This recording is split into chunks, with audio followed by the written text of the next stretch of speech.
नमस्कार दोस्तों, आपका अपने चैनल मनोज गुप्ता एकेडमी में आपका स्वागत है। दोस्तों, आज हम लोग कक्षा 8वीं के गणित में पाठ 16 पृष्ठफल एवं घनफल का प्रश्न संग्रह 16.1 करने वाले हैं। दोस्तों, अभी तक आप लोगों ने इस चैनल को सब्सक्राइब नहीं किया तो प्लीज सब्सक्राइब और चैनल लाइक कीजिए और अपने फ्रेंड्स के साथ शेयर कीजिए। दोस्तों, बाकी विषय के भी प्रश्नोत्तर के वीडियो बना करके अपलोड किया गया है, उसका लिंक आपको डिस्क्रिप्शन बॉक्स में दिया गया है, आप लोग वहां पर जाकर के देख सकते हैं। तो आइए अब हम चालू करते हैं प्रश्न संग्रह 16.1। यह है पाठ 16 पृष्ठफल एवं घनफल। तो हम लोग यहाँ पे पहले समझते हैं कि ये पृष्ठफल क्या होता है और घनफल क्या होता है। यहाँ पे देखोगे हमने एक घनाभ बना लिया है। घनाभ में आप लोग ध्यान से देखोगे ना तो यहाँ पे टोटल 6 पृष्ठ होते हैं। 6 के 6 पृष्ठों के क्षेत्रफल को ही हम लोग पृष्ठफल कहते हैं। तो यहाँ पे 2 पृष्ठफल आता है, एक आता है संपूर्ण पृष्ठफल और दूसरा आता है वक्र पृष्ठफल। तो यहाँ पे ध्यान दोगे जो चारों साइड है, एक साइड ये है, ये पीछे का साइड हो गया, ये साइड का साइड हो गया और ये सामने का साइड हो गया। ये जो चारों पृष्ठों का जो क्षेत्रफल आएगा उसको हम लोग क्या कहेंगे? वक्र पृष्ठफल कहेंगे। जहां पे 4 रहेगा वो क्या हो जाएगा? वक्र पृष्ठफल हो जाएगा। और उसके ऊपर और ये जो नीचे है, ये दोनों का पृष्ठफल अगर ऐड हो जाएगा, जुड़ जाएगा तो 6 पृष्ठ हो जाते हैं। तो 6 पृष्ठ के क्षेत्रफल को क्या कहते हैं? संपूर्ण पृष्ठफल कहते हैं।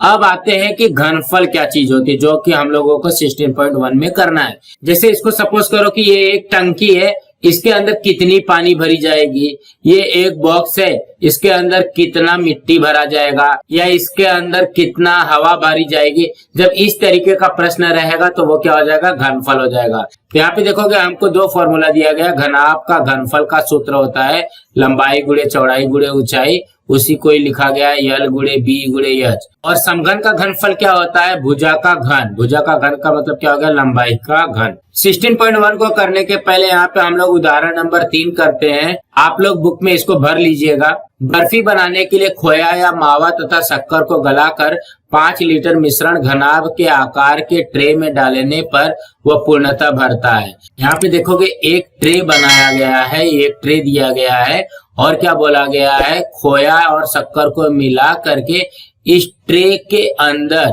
भरी जाती है। तो कितना मिश्रण है? 5 लीटर है, मतलब यहाँ पे 5 लीटर ये भरा जा रहा है। देखोगे अभी मैंने बताया कि अगर भरा जा रहा है तो हम लोग क्या निकालते हैं? उसका घनफल निकालते हैं। यहाँ पे हम लोग इसका क्या निकालेंगे? घनफल निकालेंगे। तो यहाँ पे देखोगे क्या दिया गया? ट्रे की चौड़ाई दी गई है 40 सेंटीमीटर, ऊंचाई दी गई 2.5 सेंटीमीटर और उसकी लंबाई ज्ञात करना। मतलब यहाँ पे इसका जो ये वाला भाग है ये कितना दिया गया है? 2.5। इसकी ऊंचाई दी गई है, इसकी जो चौड़ाई दी गई है 40 सेंटीमीटर और इसकी लंबाई हमको ज्ञात करना है। सिंपल सी बात है कि यहाँ पे हम लोग क्या लगाएंगे? घनफल लगाएंगे। तो इसके हल में देखोगे क्या दिया गया? उदाहरण हल करने के लिए निम्नलिखित चौखट में योग्य संख्या लिखिए, ये हमको बनाना है। तो पहले सोपान में क्या आएगा? ट्रे की धारिता कितना दिया गया? 5 लीटर। 5 लीटर को घन सेंटीमीटर में बदलने के लिए क्या दिया गया है? 1 लीटर बराबर 1000 घन सेंटीमीटर होता है। तो 5 लीटर बराबर कितना हो जाएगा? ये हो जाएगा 5000 घन सेंटीमीटर। घन सेंटीमीटर। तो यहाँ पे हमारे पास क्या आ जाएगा? 5 लीटर बराबर 5000 घन सेंटीमीटर। दूसरे सोपान में क्या दिया गया? मिश्रण का घनफल। मतलब यहाँ पे मिश्रण का घनफल कितना आया? 5 लीटर है ना, यहाँ पे लिख दोगे 5000 घन सेंटीमीटर। सोपान तीसरे में क्या जाएगा? आयताकार ट्रे का घनफल जो होता है वो मिश्रण का घनफल है। मतलब ये जो मिश्रण का घनफल है वही तो हो गया है ना आयताकार। ये देखोगे ये आयताकार बना हुआ है, तो आयताकार ट्रे का घनफल तो क्या हो जाएगा? लंबाई गुणे चौड़ाई गुणे ऊंचाई बराबर मिश्रण का घनफल कितना दिया गया? 5000। अब यहाँ पे भी ये आ जाएगा 5000। तो देखो लंबाई हमको निकालना है, चौड़ाई दिया गया है, ऊंचाई 2.5 है और यहाँ पे 5000 घन सेंटीमीटर आ जाएगा। तो अब इसको हल करना है। तो इसको हम लोग कैसे हल करेंगे? लंबाई गुणे 40 में 2.5 का गुणा कर दोगे कितना हो जाएगा? 100 आ जाएगा और यहाँ पे आया 5000। तो ये हो जाएगा यल बराबर 5000 बटे में 100 आएगा। यहीं पे देखो ट्रे की लंबाई बराबर यहाँ पे आ जाएगा 5000 बटे 100। तो ये 2 जीरो से कट गया तो बचा कितना? 50। ये आ गया 50 सेंटीमीटर।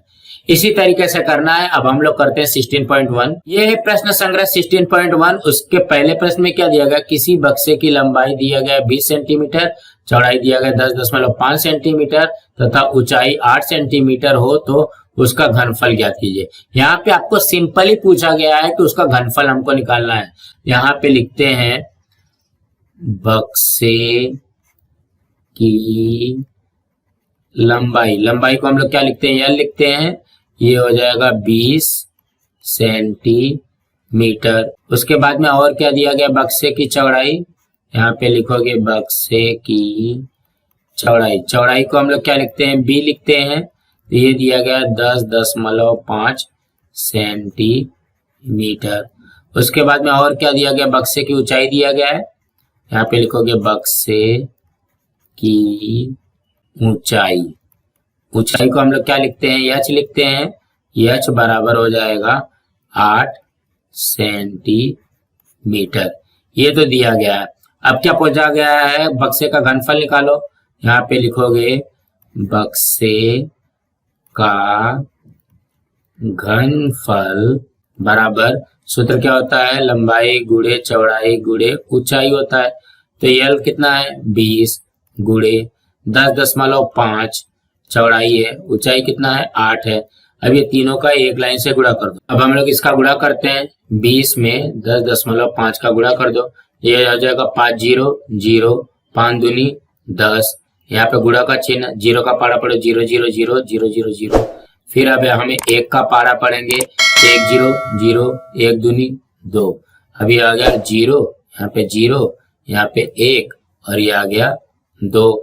अब यहाँ पे देखोगे दशमलव के बाद में एक अंक है ना, यहाँ पे एक अंक के बाद में यहाँ पे हम दशमलव लगा देंगे, तो ये वाला आप लोग नहीं भी लिखोगे तो भी चलेगा। यहाँ पे क्या हो जाएगा, 20 में 10.5 का गुणा हुआ तो कितना हो जाएगा, 210 गुणे 8। अब यहाँ पे 210 में 8 का गुणा करो, 8 0 0, 8 कम 8, 8 दूनी 16, ये कितना हो जाएगा, 1680 घन सेंटीमीटर। इसके उत्तर में क्या लिखोगे, बक्से का घनफल 1680 घन सेंटीमीटर है। कुछ इस तरीके से आएगा। तो कहने का क्या मतलब है, हमको लंबाई दिया गया, चौड़ाई दिया गया, ऊंचाई दिया गया है और तीनों का हम गुणा कर देंगे तो हमारे बक्से का घनफल निकल जाएगा।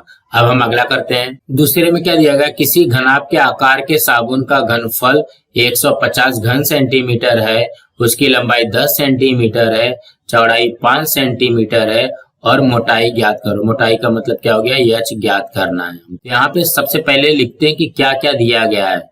यहाँ पे लिखोगे साबुन का घनफल दिया गया है, कितना दिया गया है, 150 घन सेंटीमीटर।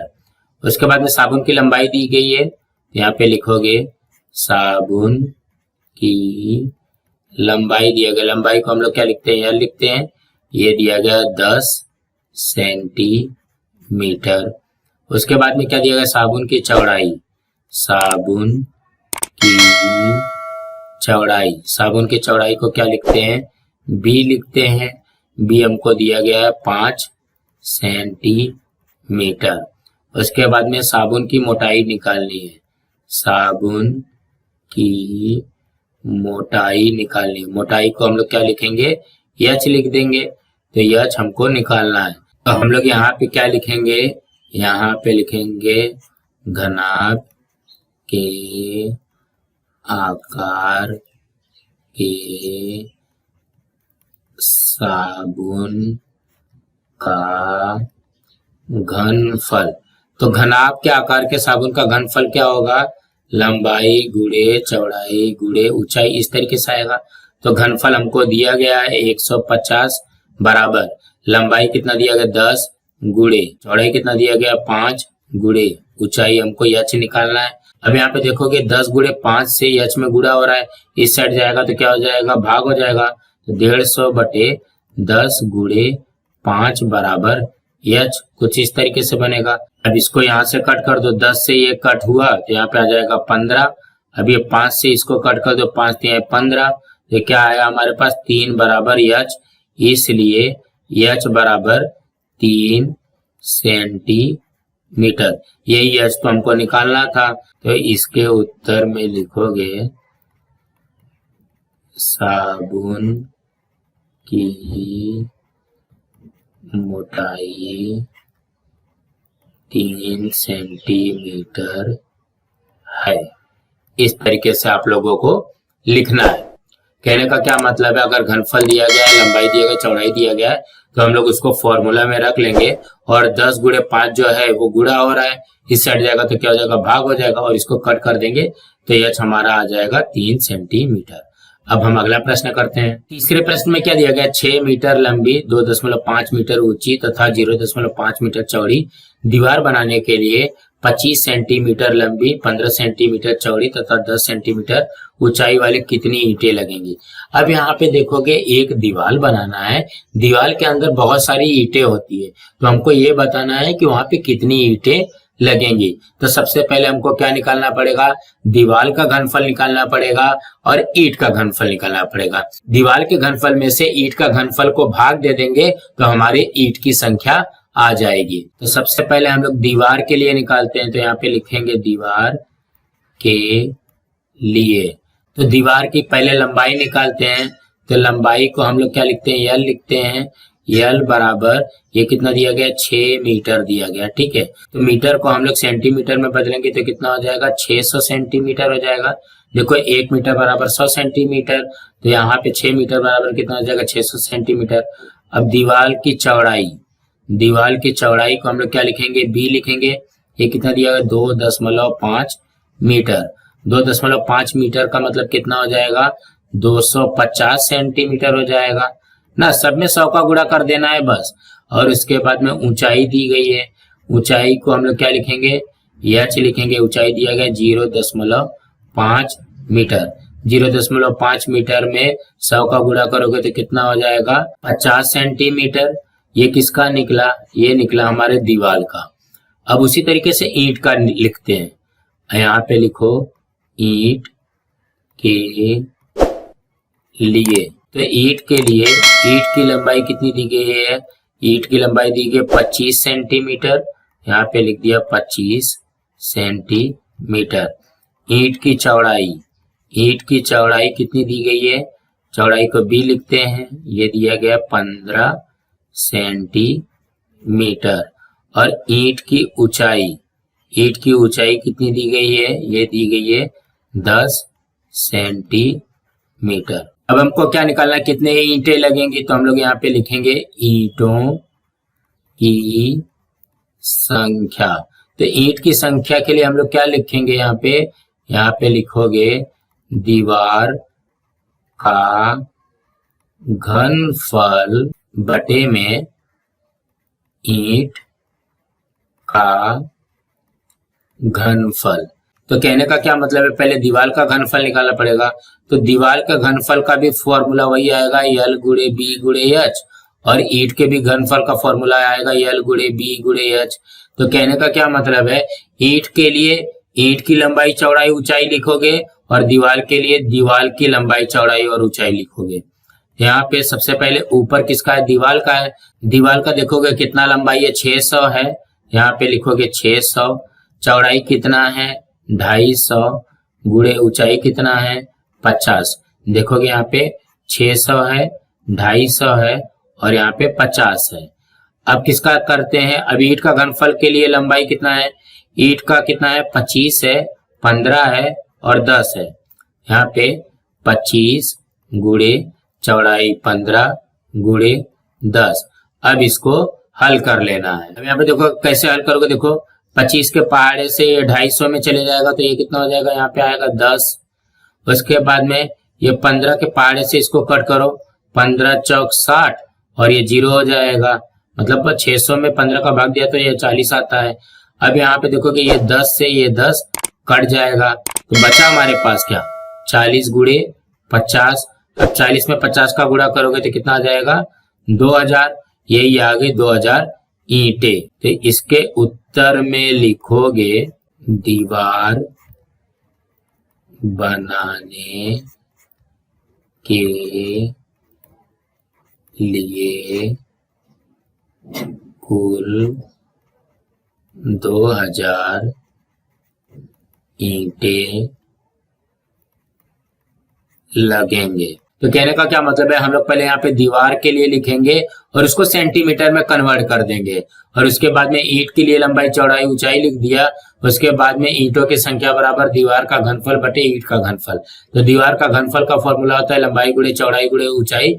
उसका जितना भी मान दिया गया, दीवार का लंबाई, दीवार की चौड़ाई, दीवार की ऊंचाई, ये लिखा बटे में ईंट का घनफल। तो इसमें भी आएगा ईंट की लंबाई, ईंट की चौड़ाई और ईंट का ऊंचाई। अब इसको हल कर देंगे तो ये आ जाएगा हमारा 2000 ईंटें। अब हम अगला प्रश्न करते हैं। चौथे प्रश्न में क्या दिया गया, बारिश का पानी जमा करने के लिए किसी मोहल्ले में 10 मीटर लंबी, 6 मीटर चौड़ी और 3 मीटर गहरी पानी की टंकी बनाई गई है। उस टंकी की धारिता कितनी है, टंकी में कितने लीटर पानी भरा जा सकेगा। तो यहाँ पे देखोगे समझ में आता है कि ये धारिता पूछा गया। धारिता का मतलब क्या हो गया कि उसमें कितने लीटर पानी भरे जा सकते हैं। जब कितने लीटर पानी भरा जा सकता है तो हम लोग को क्या निकालना पड़ेगा, उसका घनफल निकालना पड़ेगा। तो सबसे पहले हम लोग क्या करेंगे, इसका घनफल निकालेंगे। यहाँ पे लिखेंगे टंकी की लंबाई को हम लोग L बराबर 10 मीटर लिखेंगे। उसके बाद टंकी की चौड़ाई को हम लोग क्या लिखते हैं, B लिखते हैं। ये कितना दिया गया, 6 मीटर दिया गया। उसके बाद में ऊंचाई दी गई है, ऊंचाई को हम लोग क्या लिखेंगे, H लिखेंगे। ये कितना दिया गया, 3 मीटर दिया गया। अब यहाँ पे हम लोग सीधा से निकालते हैं टंकी का घनफल। यहाँ पे लिखोगे टंकी का घनफल का सूत्र क्या है, लंबाई गुणे चौड़ाई गुणे ऊंचाई। लंबाई कितना दिया गया, 10 गुणे चौड़ाई 6 गुणे ऊंचाई 3। तो ये हो जाएगा 10 छंग 60, 60 में 3 का गुणा किया तो कितना हो जाएगा, 180 घन मीटर। ये क्या आया, ये इसका घनफल आ गया। लेकिन यहाँ पे क्या पूछा गया है, टंकी में कितने लीटर पानी भरा जा सकता है। यहाँ पे ये जो घन मीटर दिया गया है इसको हमको लीटर में बदलना पड़ेगा। यहाँ पे लिखेंगे 1 घन मीटर बराबर कितना होता है, ये होता है 1000 लीटर। इसलिए हमको कितना घन मीटर दिया गया, 180, तो ये हो जाएगा 180 घन मीटर बराबर, ये कर दो 180 में 1000 का गुणा कर दो। अब इसको गुणा करोगे तो क्या हो जाएगा, 180 वैसे ही लिख दो और यहाँ पे देखोगे 3 जीरो है, 1 2 3। तो कहने का क्या मतलब हो गया, 1,80,000 लीटर पानी उसमें आएगा। कहने का क्या मतलब है, आप लोग यहाँ पे डायरेक्ट भी गुणा कर सकते हो और यहाँ पे इसको गुणा करके भी कर सकते हो। लेकिन कभी भी याद रखना 180 में 1 का गुणा किया तो 180 आता है और बाकी पीछे जितना भी जीरो है वो जीरो आपको लिखना पड़ेगा। इसका उत्तर कितना आ जाएगा, 1,80,000 लीटर। तो इसके उत्तर में लिखोगे सबसे पहले क्या पूछा गया, टंकी की धारिता। यहाँ पे लिखोगे टंकी की धारिता कितना आया है, 180 घन मीटर है। दूसरे प्रश्न में क्या पूछा गया है, टंकी में कितने लीटर पानी भरा जा सकेगा। यहाँ पे लिखोगे टंकी में कुल 1,80,000 लीटर पानी भरा जा सकेगा। तो कहने का क्या मतलब है, सबसे पहले लंबाई चौड़ाई ऊंचाई दिया गया है तो टंकी का घनफल निकालेंगे, मतलब उसकी धारिता निकालेंगे। और 1 घन मीटर बराबर 1000 लीटर होता है, इसलिए 180 घन मीटर बराबर 180 में 1000 का गुणा कर देंगे तो 1,80,000 लीटर आ जाएगा। सो दोस्तों इसी तरीके से करना था। दोस्तों आज हमारा यहाँ पे प्रश्न संग्रह 16.1 कंप्लीट हुआ। दोस्तों आप लोगों को ये वीडियो कैसा लगा आप लोग कमेंट बॉक्स में जरूर लिख करके बताइए और इस वीडियो को ज्यादा से ज्यादा लाइक कीजिए, अपने फ्रेंड्स के साथ शेयर कीजिए ताकि उनको भी प्रश्न संग्रह 16.1 मिल सके और इस चैनल को सब्सक्राइब कीजिए। नमस्कार दोस्तों।